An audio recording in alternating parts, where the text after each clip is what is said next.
3 different moves, or really 3.5 moves, and then we'll show you a short, fast workout. So this is titled Functional Fitness. What does that mean? It means basically that we're doing moves in the gym that either mimic or look a heck of a lot like moves we would see in real life. So bearing a load, something like the weight vest, sitting up, every time you get out of bed, you sit up. So everything you see in here is going to very tightly translate to something you see in the real world. So that's what functional fitness is, and it doesn't take a whole heck of a lot of common sense to figure out that functional training, training like you perform in real life, is good, and it doesn't make a heck of a lot of sense. So that's what we're going to be. First thing we're going to do is throw on our wrist straps. What we'll do is demo the moves up here, show you a couple different variations, then we'll give you something to do. Very first thing I'll need here, these are our kettlebell guards. Basically, anytime a kettlebell goes over your head, and it's not an American style swing, it's going to bang into your wrists. First, actually demo a kettlebell snatch just to better show you guys what these arm guards are more effectively used for, what you use them for in the gym, or whatever setting you might be using a kettlebell in. So the first thing he's going to do when he does a kettlebell snatch, and again, this is just for demo purposes, he's going to take the kettlebell, nice tight back, we're just going to get a good swing. Good, just about parallel. From there, we're going to warm up with just a lazy pull, just to get a little break in the elbow, just to break that plane. And then from there, he's going to take that kettlebell and it's going to go completely overhead, nicely resting on the arm guard there to avoid any kind of bumps, bruises, nick scratches that you might get from this type of movement. Good, go ahead. All right, so today what we're going to do though is we're going to do some Russian swings, which is what we saw Simon do in just the warm-up, okay? So we're not actually going to take that kettlebell over our head today, maybe after, if anybody's interested. We could go over that with you on a one-on-one, but for today's workout, we're just going to bring that kettlebell to parallel of the shoulder blade, nice and parallel to the ground, all the way up. Good. Notice you're getting good extension in his hips, standing all the way nice and tall. Your arm stays nice and straight. You're not going to bend that arm. And from there, we're going to switch arms. If you have to, you can set the kettlebell down and readjust and then doing it. Or as Simon did, you can switch mid-air depending on what you're comfortable with. Most of us, I think, we're going to put it down on the ground and then switch, just for safety purposes.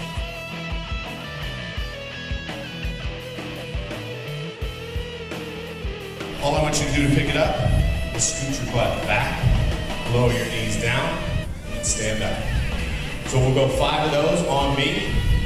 Our hips are back, lower down with the knees, and then we're gonna stand up. The reason we did the deadlift first is because a proper back structure is very important when you're doing the snatch. If you have a rounded back, you look like a turtle, you're much more prone to injuring your back, and we won't try to avoid that at all. Next, this will show you a little trick on how to set up to get your very first set back. Grab the bell, grab the handle, and then when you pick it up, it automatically wants to swing back. So then all you have to do is stand up and go. So she's going to start the bell pretty far in front, pick up, let it swing back, and then do her first swing. So we already have a little bit of momentum on that. Everybody make sure you take a step back, run down the rows again, let it swing, stand up tall. And 2, if you're not quite on rhythm, that's okay. 3, and 4, and 5. Ready, go. 5 swings. 1, 2, 3, 4, right, 3 left, and go.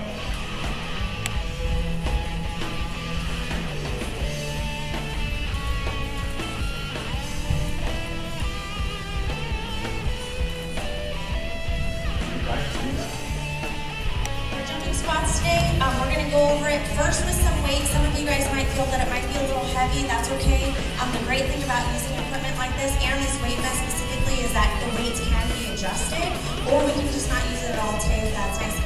But these do come up to 20 pounds today. They're set at 10 pounds. Doing these type of workouts is everything you need. It's going to put the vest on for me. Okay. Flip here in the front. Up and over the head. If anybody needs help, let us know. And then we're just going to Velcro the front. First, we're just going to squat with the weight. I'm going to go over a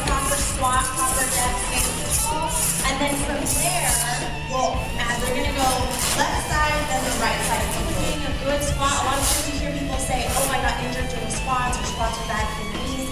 That is true when done wrong, okay? But we're gonna teach you how to properly squat. So if anything from today, you're gonna learn how to squat. Set up just outside of our hips. Toes are slightly pointed outwards. I don't want to see any duck feet, but just a nice tilt there. That way we can get some good traction in the knees, okay? What Simon's going to do first when doing a good squat is he's actually going to send his hips back, almost like if your arms are full of groceries and you're closing the car door and you're still a little bump with your butt, right? Good. So we're going to do that first. Just watch Simon hang tight. We're all going to do it together in a sec.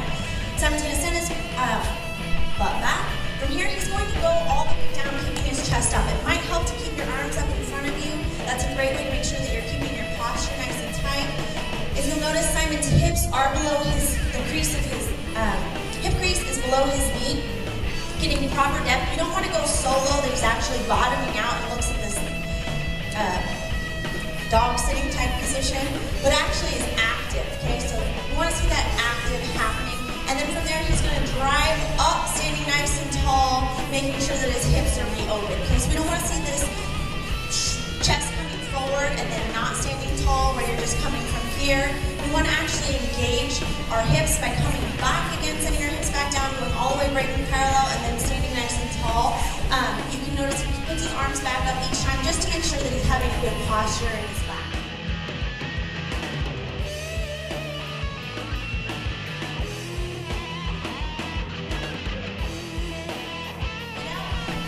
All the way down, but he's gonna add a jump here. Okay, you might have to jump and then land with a cushion and then reset. That's fine, okay? But we're just gonna try a couple all the way down and jump.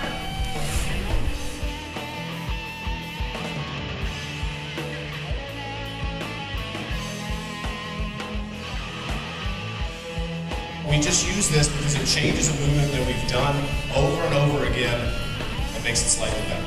So why do we want this little bump here in our lumbar and our lower back? Well, it does two things. One is it just supports your lower back, keeps you from hyperextending when you're lying flat. The other thing it does is it helps you engage your lower abs a little bit more. A very important thing that's often overlooked, that's very functional or very much like real life, is carrying weight. The best are perfect for it. One very important thing that you hear over and over and over, it's sort of a buzzword, is core strength. You have to have core strength, right? One of the ways we get that is by carrying stuff. Pretty simple. The vest's a good way to do that. So you can say if your client's walking, running, they can do short sprints with it. Along the same lines of core strength, we know that the ABX mat is fantastic for that. So we'll show you another move, a couple more moves actually that you can do. One of them is a slight variation. LoJo will come up here and show you. A slight variation on what we just did is called a strap. So it's the exact same thing. It's a sit-up, but your legs are in a different position. They're spread nice and wide. So when we come up and we stretch at the top, we get a little bit of a different stretch, just a straight hamstring stretch. Still, since her legs are straight, she's using her abs and her hips. So that's the benefit. Another move, and you can use this for all manner of leg-based ab exercises. If she lies back flat, now she doesn't have to put her hands under her butt to do flutter kicks or leg raises or scissor kicks. So all that stuff can be done with the ABX mat. So she can go leg raises too. So another way to train your clients where strength training doesn't always mean tons of weight. Sometimes you got to start small. He's going to set up just as he did when doing the kettlebell swing. Setting up, grabbing it with one arm, and he's going to then link the weight up, bring it to the rack position or shoulder height, depending on what you prefer to call. But what's great about the sleeve is in that rotation that happens when he's shrugging his shoulder to bring that kettlebell, to bring it up to the rack position, it does land and hit his shoulder, but it also hits your wrist. And the wrist is smaller than the shoulder, so the wrist can be quite sensitive to that type of pounding, especially when we're doing repetitions, high repetitions, or a heavier weight kettlebell as this one is. So what's great is it just kind of braces you. Thanks for coming, guys.